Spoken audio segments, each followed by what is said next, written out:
I haven't heard of someone requiring a surgery yet for COVID related. Yeah, I didn't tell somebody. It's like I told you first, nobody knows about that. Just my family, my brothers, know about that, and my manager know it.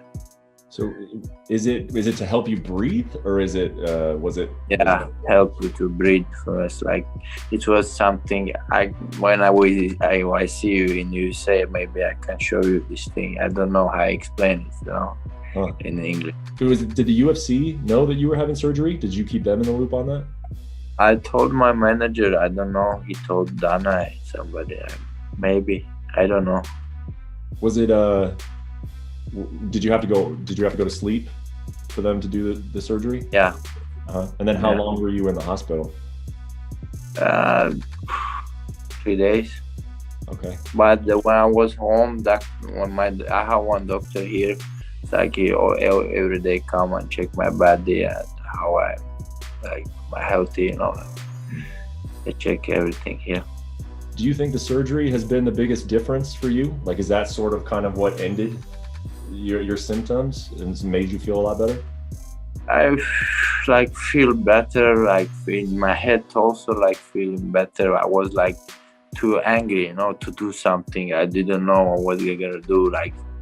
I was close to do something, things also because I still sick 2 months, Now I feel good. Now, smash back. Surprise.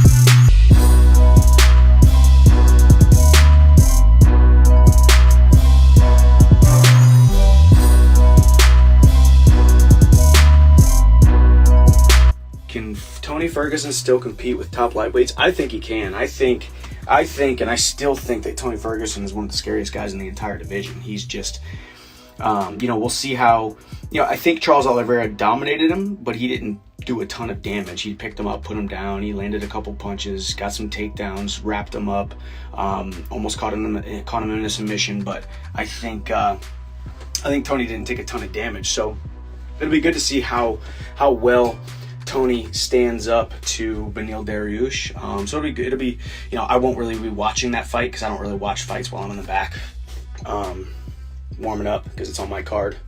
For those of you who don't know, Tony Ferguson fights Beneil Dariush May 15th. So I think Tony still can compete. But yeah, he's got to beat Beneil Dariush. If he loses again, he's on a 3-fight losing streak, and given his, decline in his faculties, I think the UFC is probably going to want him to hang it up sometime soon if he doesn't, have a good showing against Dariush. But we shall see. We're all going to be there eventually. So.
though he beat a mediocre guy that just knows nothing but wrestle with mediocre hands like Ben, I feel bad. But at the same time, I'm kind of pissed at him because he did talk a lot, and it's not just about you just getting attention. If you're gonna go out there, you better go out there and actually perform. One thing is for sure: when I go out there and I fight and I talk stuff, I go out there and I compete. And you better damn know that I'm gonna get my hand raised. Anyhow, getting back to Jake Paul, if you dedicate your craft or whatever you're doing, even if you're a YouTuber, but keep in mind too, the kid comes from a wrestling background. So he's a wrestler that became famous off of YouTube, but in reality, he's still a wrestler. And what wrestling teaches you is just completely different, man. So anyhow, if you dedicate your time to the certain craft or something, especially being a wrestler, you can beat a mediocre guy with mediocre hands like Ben Askren.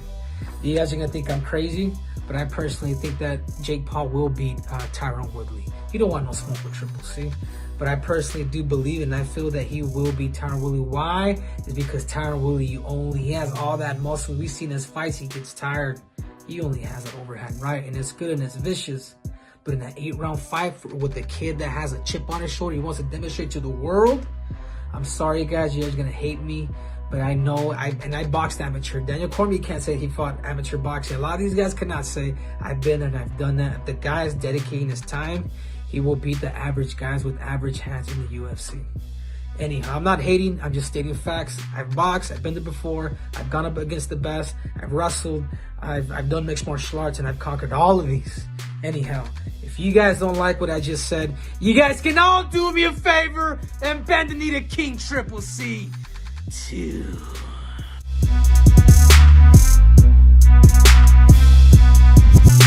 Hello guys, look, my teacher and my sister.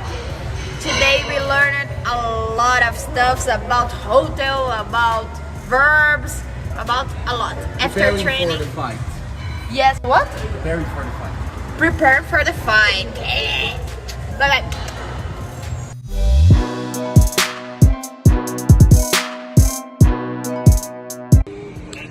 What's going on, guys?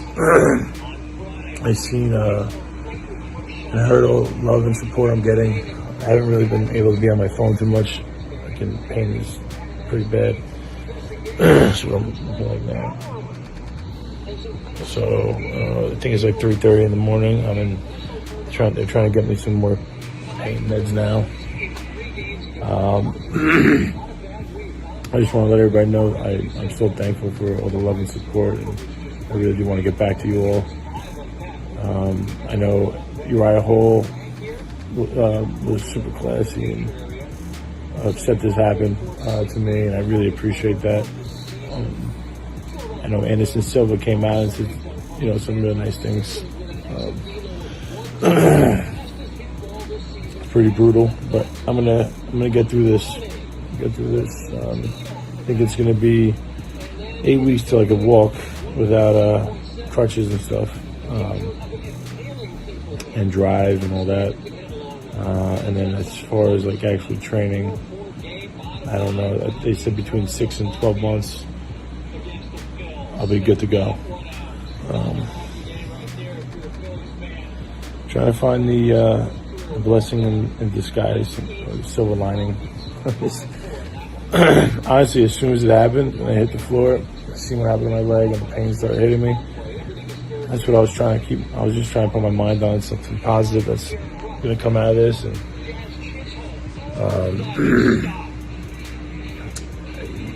I'm hopeful that something is going to come out of it that's good. But man, this is not fun. I can't believe it happened. Because I just appreciate all my family, all my friends and my fans, everyone who's sending me prayers and well wishes. It means so much. And like I said, I'm sorry I haven't been able to get back to people yet. Even text messages. I know I got like over 300 or some text messages. I just can't be on the phone too long with the pain and stuff. So surgery was successful. They put a titanium rod through the tibia. So like through the knee, they go through the knee and they take the rod and they drill it through the tibia and make it straight and hard. My fibula was broken as well, but I guess when they put the tibia back together and my leg was straight, the fibula kind of matched back up to where it was broken. And they feel like that could heal on its own without, you know, as long as I'm not putting weight on it and stuff.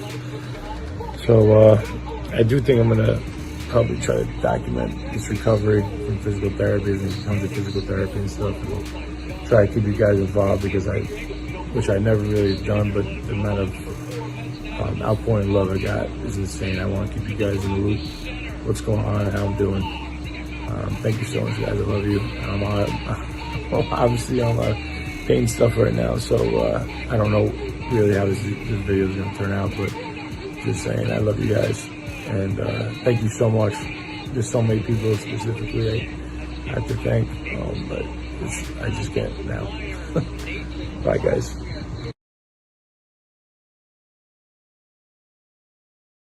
Hello guys, look, my teacher and my sister. Today we learned a lot of stuff about hotel, about verbs, about a lot. After training. For the fight. Yes, what? Preparing for the fight. Prepare for the fight. Bye-bye. Meanwhile, stuff like that. So I think exercising already does a lot of big justice for you when training. It helps you, stuff like that. You know, it went up a little bit, but it was pretty good. I was happy with what I was at. No, man, I'm gonna keep doing what I'm doing. If it ain't fixed, don't broke it. Don't whatever. I'm tired right now.